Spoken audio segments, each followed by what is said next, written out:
행정통합을 추진 중인 경상북도와 대구시가 각자 마련한 통합특별 법안을 잇따라 공개했습니다. 민감한 청사 위치뿐 아니라 시군구 기초지자체의 자치권 문제나 소방조직 운영에서도 시각차가 뚜렷했습니다.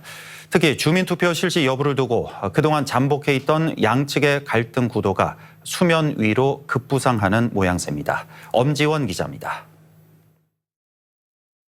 경상북도와 대구시가 각각 공개한 가칭 대구 경북 특별시 특별법안. 270여 개 조문으로 구성된 두 특별법안은 외교, 국방, 사법을 제외한 중앙정부 권한과 예산을 통합특별시가 대폭 넘겨받는다는 것에는 이견이 없습니다. 하지만 통합 주도권과 맞물려 있는 청사 위치와 관련해선 입장차가 뚜렷합니다. 대구시는 대구, 안동, 포항 세 곳의 청사를 두고 청사별 관할 시군을 나누자고 제안했습니다. 문제는 대구 청사가 기존의 대구시와 경북 남부 11개 시군까지 대구 경북 인구의 70% 이상을 관할 아래 두겠다는 계획을 공개하면서 경북에선 즉각 흡수통합 우려가 나왔습니다. 경상북도는 현행대로 안동, 대구 두 곳의 청사를 유지하고 관할 범위도 못 박지 말자는 입장입니다. 소방본부도 관할 구역이 넓은 경북에서 본부장을 맡아야 한다는 입장인 반면 대구시는 대구가 가져가겠다는 구상입니다. 특히 시군구 기초지자체의 자치권 보장에 대한 시각은 양측이 판이하게 다릅니다.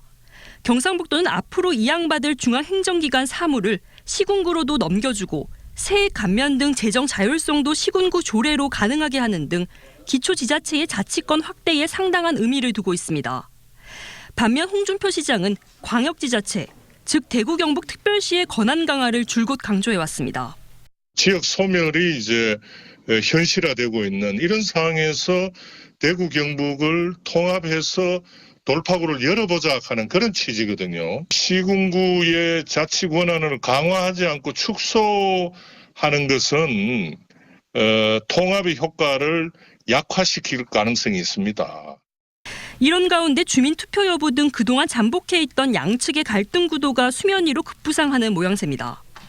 이철우 도지사가 주민투표가 필요하다고 밝힌 데 이어 청사 위치 문제도 공론화위원회에서 다루자고 제안했는데 홍준표 시장이 즉각 반박한 겁니다. 홍 시장은 이제 와서 주민투표와 공론화위를 들고 나오는 것은 통합을 하지 말자는 것이고 통합되면 시군 권한은 지금보다 당연히 축소되는데 감언이설로 속여서는 안 된다며 잘라 말했습니다. 특히 대구 경북의 핵심 도시는 대구인데 억지로 경북 북부를 중심으로 하려고 덤비니 납득이 되겠냐고 직격했습니다.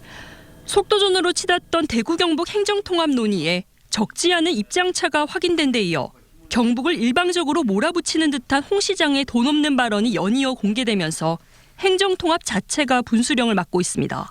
MBC 뉴스 엄지연입니다.